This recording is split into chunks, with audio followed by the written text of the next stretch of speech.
Hello and welcome to the Empower Couples podcast, where here you get modern, non-boring relationship advice for you and your partner to communicate like pros, fight smarter, and stay on the same team no matter the challenge that you face. I am one of your hosts, Aaron Freeman. And I'm Jocelyn Freeman, but you all just know us as the Freemans.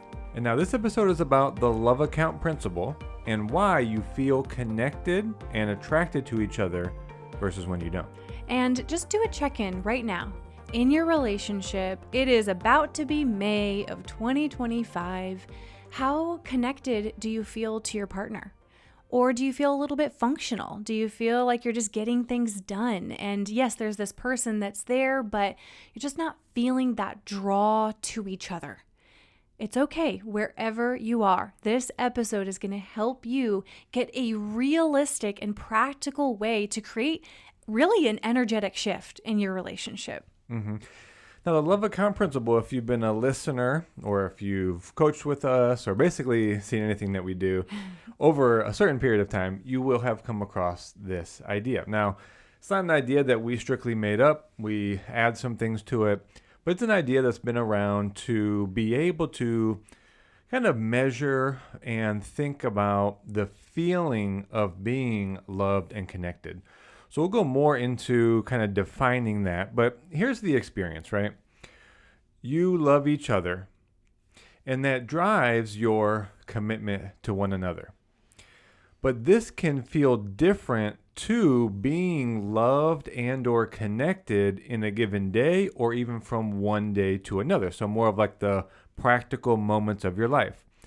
And we know that this is kind of where this phrase comes from. When couples that we talk to say, I know my partner loves me, but whatever you fill in the but or the blank with, I don't feel connected. I feel like there's things kind of between us. I don't feel understood. I don't feel prioritized. That's really what a couple is saying. I know my partner loves me.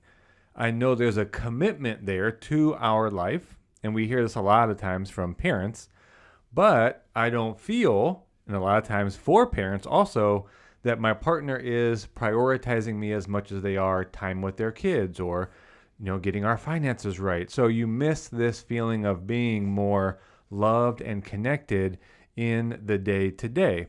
And this is where we get to this differentiation with the love account of commitment versus connection, or if you like the term, closeness.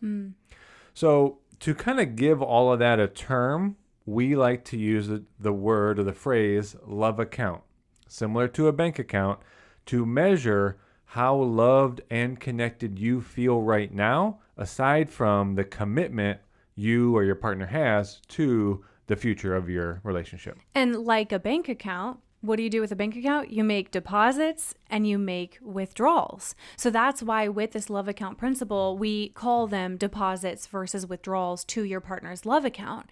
Just because it's a good framework to think about. It doesn't mean, some people confuse this and think we mean being literal, like count every action that your partner is doing and be like, oh, that was a withdrawal. Oh, hey, I was counting every single action today. No, it's not about literally tracking your partner's behaviors and whether that was a withdrawal or deposit. This isn't about being transactional with each other. It's about just having a concept to make something that feels very intangible, like love. I mean, if you asked every single person, what is love? And also, how do you know love is present in your relationship? You're going to get a lot of different answers because love is a big idea. And so we're going to break down more about these deposits versus withdrawals. Before we go any further, because this topic always resonates, people love this idea and they think, okay, yeah, Freeman, so how do we make sure we're applying this not just for 2 days after we listen to your episode because we get hyped up and motivated, but consistently? And it's a good question because that's actually what's most important is the consistency piece. That is why we created the 30-day Prioritizing Us Couples Challenge. If you're new here, we have had over 40,000 couples around the world. We see countless different countries come through the registrations to do this no matter how busy you are, because we give you daily prompts that are realistic, and they address communication, they address connection, they address filling each other's love account and making sure you're minimizing the withdrawals. So it's actually starting, if you're hearing this episode the day it comes out, it is starting within 2 days. So go to mycoupleschallenge.com. You will read countless testimonials from husbands and wives, why they love it, and then you're going to want to sign up because it's practical, it's designed for busy couples, and it shows you how to be consistent with things that make you feel loved and connected. So go to mycoupleschallenge.com while we're doing the rest of this episode. So let's get further into this love account idea. First of all, we want to start with that the main goal, I know you've heard this from us too, but it's just, so pertinent to this conversation, that the main goal of marriage over time is to feel loved and connected day by day. And this is what brings higher level satisfaction into your marriage, which is, again, the main thing you want. You don't want to just be together a long time, right? That's duration. But if you're together for a long period of time with low satisfaction, that's pretty draining. So duration not being the goal, you want to feel loved and connected, and you will likely always feel that there's a commitment, but commitment without the love and connection being high will feel very obligatory, like that your partner is here from obligation. Maybe it's because they said they would, or because you have parents, or it's too hard to do something else, or this is what the life is. Yep. And so that's just not a good spot for the marriage to be. So now you want to think about your love account level as it goes up and down, even day to day, week to week, from the small interactions that you and your partner have.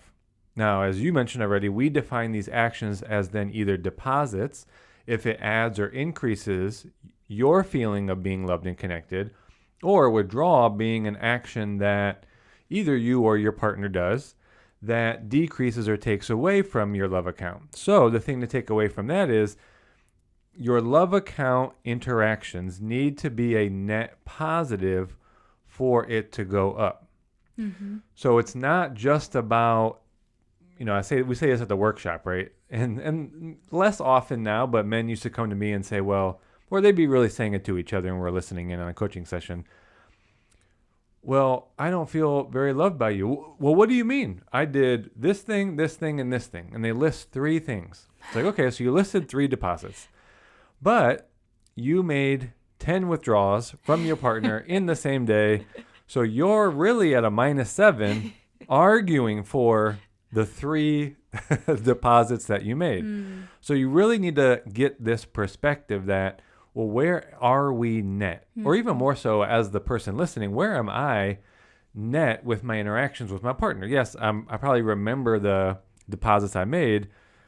You could think of some withdrawals, I'm sure. And as we get further into this, there's going to be some withdrawals that you didn't realize you made that were withdrawals from your partner. Exactly. I think one point I just want to underline before we go further is how you mentioned the small day-to-day interactions, because people will often focus on the big moments as like, we went on a nice date night on Saturday, right. or we just got back from a week-long vacation with each other, and you think that should sustain you for the next 6 months. Or I got you this nice gift. Now, for sure, there are bigger deposits, right? It's like, okay, yeah, that was very meaningful.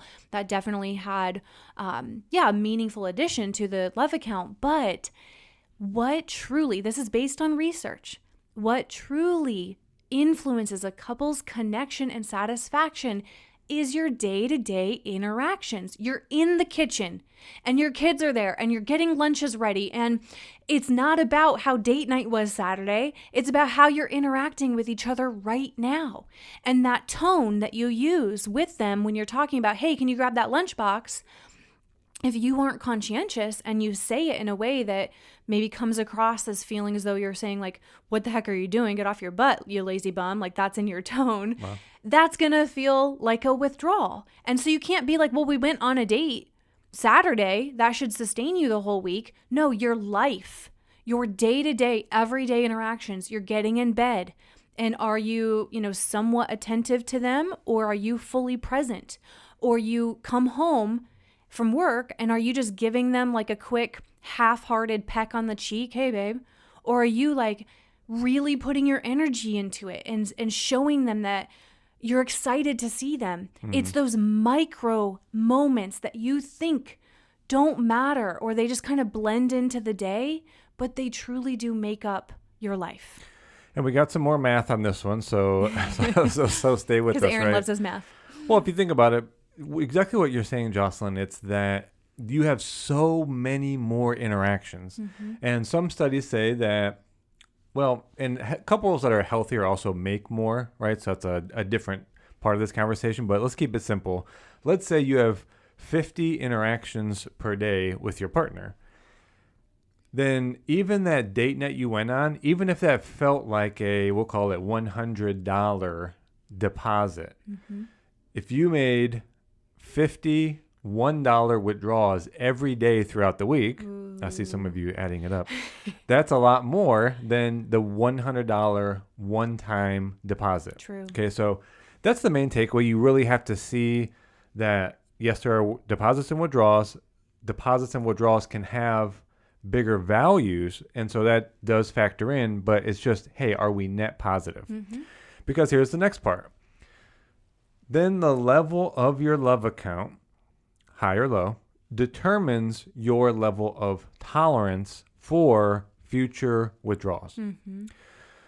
So if you're sitting at, say, a level 2 in your love account, Like on a scale of 0 to 10. Just Right. That's a scale we use because it's easier. Sorry, I shifted from like So 0 hundreds is of dollars and 0 is actually you're unconscious, like, or you're not even interacting with each other for weeks. 10 is you couldn't feel more loved and connected.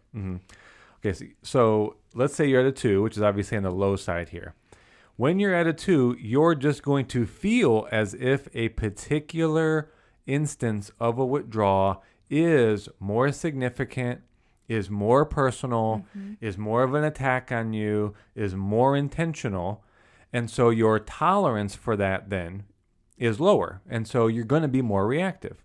Now, on the opposite side is also true. If you're at an 8 out of 10, meaning very loved and connected because literally the last few days have been very net positive on your interactions together, then the same tone of voice that triggered you the other day when your love account was a 2, the same tone of voice at an 8, you might not even notice. Or it'll be a little blip. Like you It'll barely be a little blip. It'll easily roll off your back because, and it's a subconscious thing. It's also in your body. You feel this is a person in front of you that has shown you and displayed that they love you, and there's been a net positive of deposits made to you. And it's just so much easier. You don't have to think about this. You can offer grace. We've talked before about a psychological principle called attribution.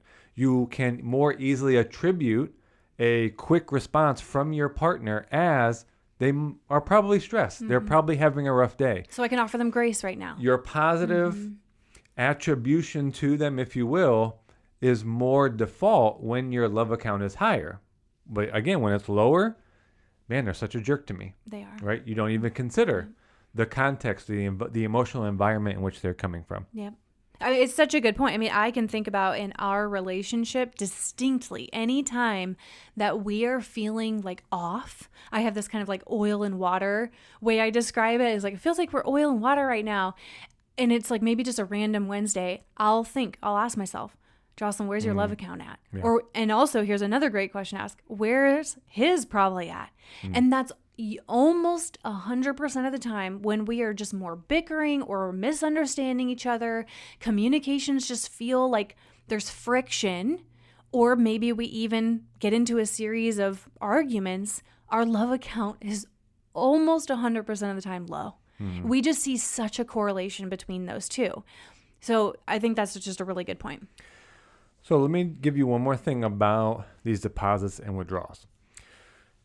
It's going to be a good conversation. And just thought about our family meeting. Our family meeting guide incorporates you being able to talk about where your love account is and what are withdrawals. So we would suggest you get that to have this conversation.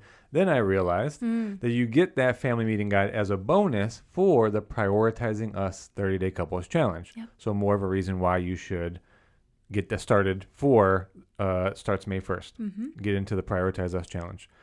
Now, when you have that conversation to understand what are withdrawals from your partner, especially the ones that you did not know, this is a key to you reducing those withdrawals and effectively making your net positive interactions day to day. Now, here's the thing I was thinking about today. Once you start to understand what are the withdrawals from your partner, even the ones you didn't realize, those pretty much stay, I would say, consistent. Right? When you realize that a sharp tone, a fast response, when your partner asks you a question and you don't respond. We did a video a long time ago that got millions of views on the read receipt. So like not giving a read receipt to your partner that you heard them, clarifying that you heard them. You didn't know that was a withdrawal, right? So, okay, you have this conversation, you understand that, so you make that change. So the withdrawals you can carry forward and focus on not doing those. Now, here's the thing, however, about deposits. Deposits are more likely to change based on the season that you're in. Yep. And by the season, we then further mean that the needs that your partner has based on the season you're in, maybe it's parenting, maybe it's finance, maybe it's professional, maybe it's mental, emotional. The things that are going to have your partner feel more loved and connected are going to be very specific and related to those particular needs. So here's my example. Let's say you brought home flowers, because in the past, bringing home flowers lightened the mood. It was a good deposit. Might have been fine for that season. Let's say you now bring home flowers, and then you get more of a response of, okay, oh, thanks, but I need you to do this and this and this. You're like, what the heck? I just got you flowers, and now you're telling me about all the things I need to do around the house. Well, the gift might have been related to something that was important to your partner in that season, but in this season, for example, if your partner is feeling more uncertain about either their own life or just something about your own relationship, if they feel less loved, less prioritized, less supported, then flowers just aren't going to matter. Or they'll matter much. a little bit, but it doesn't maybe move the needle the same way. Yeah, it's so not it like comes they don't mean down anything. to the size then of the deposit. That flower moves to being a $1 deposit, which maybe in the past it was a $5 or a $10. And this comes down to just my idea, ROI.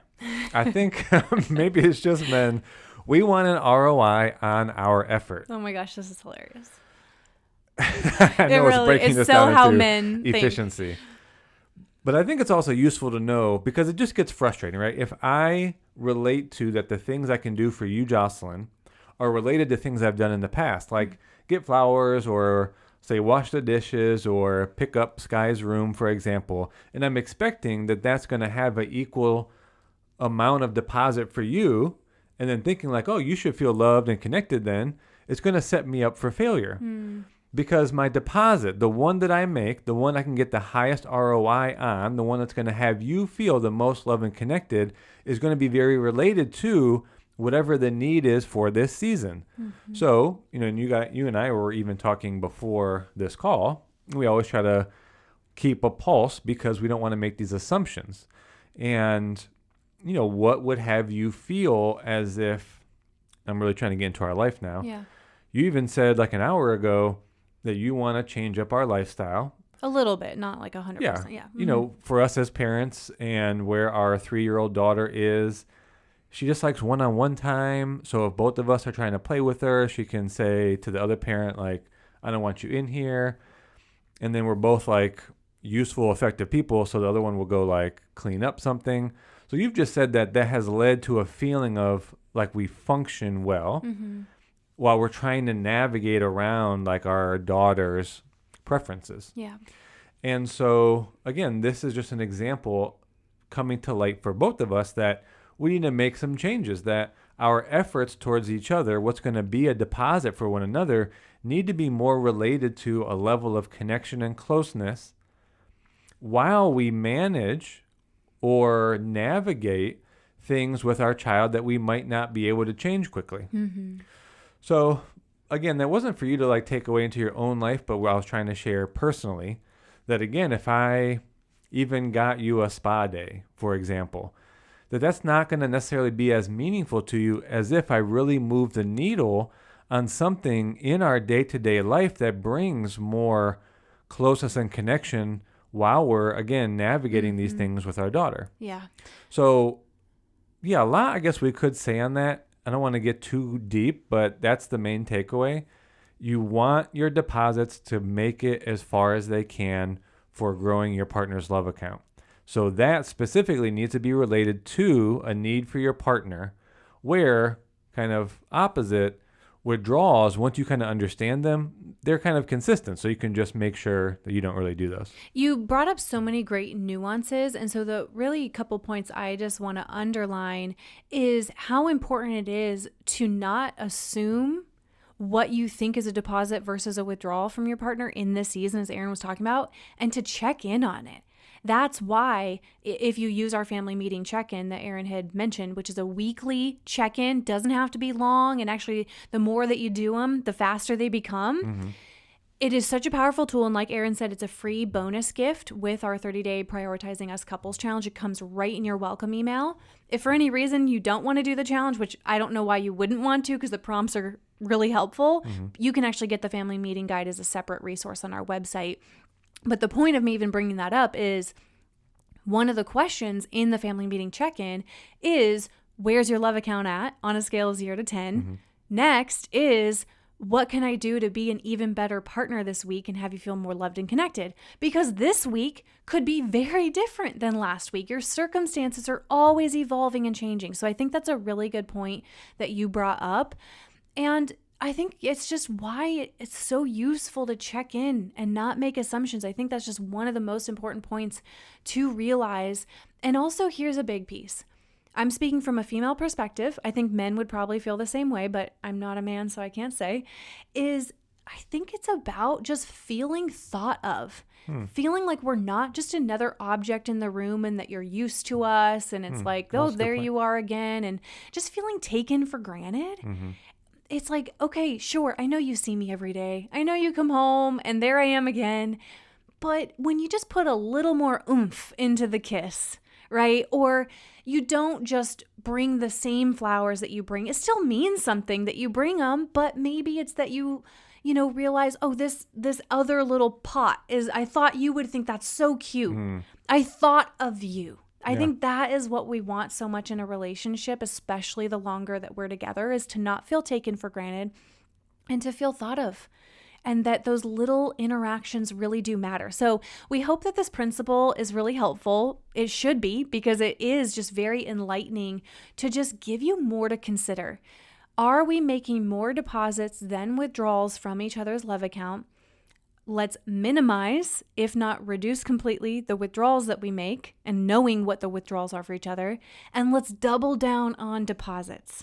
So for practical use, because we know you're going to love this concept, do our 30-day couples challenge, the Prioritizing Us. It's linked in the show notes. You can also type into your URL right now, mycoupleschallenge.com. Start to use the family meeting guide for that quick weekly check-in as well. This can create such a shift in your relationship within a week. And then you maintain it for a second week and you're like, babe, this is the best we've ever felt in our relationship. And then third week, you're like, we're unstoppable. There's nothing we can't handle. I promise you, there's just such an energetic shift. And then there's still a fourth week. Right. And then there's a fourth week. And then you're like, babe, you're the best partner. I'm so glad you're in my life.